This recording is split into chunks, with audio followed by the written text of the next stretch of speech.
एक बार क्या हुआ, माता पार्वती स्नान करने गई गंगा जी में। माता पार्वती कर रही स्नान, तभी वहां एक छोटा बच्चा आया और वो भी वहां नहाने लगा। ये बात तब की है जब माता पार्वती का विवाह नहीं हुआ था, अभी उन्हें शंकर जी नहीं मिले। ये तब की कथा है जब वो हिमालय की बेटी थी, अभी शंकर जी से इनका विवाह नहीं हुआ। तो ये तपस्या जंगल में, माता पार्वती ने जंगल में ही तपस्या की 10,000 वर्षों तक, बिल्व पत्र खाए। तो एक दिन की घटना है कि वो स्नान कर रही थी नदी में कि तभी कोई बालक, जंगल में आदिवासी लोग, जंगली लोग रहते, तो उनका कोई बच्चा गया और वो जैसी नहाने गया, पानी में उतरा तो एक मगर ने उस बच्चे को पकड़ लिया। किसने पकड़ लिया? मगर ने पकड़ लिया। अब बच्चा चिल्लाए बचाओ। अच्छा, वहां और कोई नहीं था, माता पार्वती थी। माता पार्वती को कह रहा मैया बचाओ। अब माता पार्वती, वो बच्चे के लिए तो मैया ही है।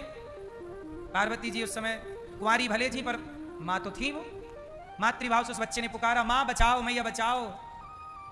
अब माता जी को दया आई, किस मगर ले जा रहा। माता पार्वती ने रोका, मगर रुक जा, छोड़ दे उस बच्चे को। पार्वती जी बोली छोड़। मगर बोला मैया मैं जानता हूं आप तो जगत की माता, जगत जननी हो, लेकिन एक बात बताओ, मैं ठहरा मगर, भाई मुझे तो जो मिलेगा खाऊंगा, मेरा स्वभाव ही है खाना। आप लोगों ने ही तो मुझे मगर बनाया है, विधाता ने तो मगर बनाया, और मेरा स्वभाव जो मिल जाएगा मैं खाऊंगा। तो मुझे ये बच्चा मिला, अब मैं बच्चा खाऊंगा। आप मत रोको माता, मुझे बड़ी भूख लगी है, मैं मर जाऊंगा भूख से, आप रोक दोगी तो। अब मुझे खाने दो। अब बच्चा चिल्लाए माता बचाओ, मगर कहे कि मैं भूखा हूं, मैं मर जाऊंगा। अब या तो मगर मरे या तो बच्चा मरे। अब पार्वती पड़ गई धर्म संकट। तो पार्वती मैया बोली एक काम कर, तू बच्चे को छोड़ और मुझे खा। पार्वती मैया बोली तू बच्चे को छोड़ दे और मुझे खा।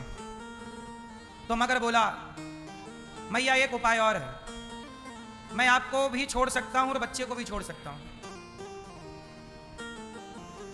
क्या उपाय है बताओ? पार्वती मैया ने कहा क्या चाहता है तू मगर? मगर बोला कि माता आपने घोर तपस्या की है, आपकी तपस्या इतनी ज्यादा है कि अब आपको शंकर जी मिलने वाले हैं पति के रूप में, तपस्या के बल पर। तप बल रचई प्रपंच विधाता, तप बल। एक काम करो कि आप सारा पुण्य मुझे दे दो,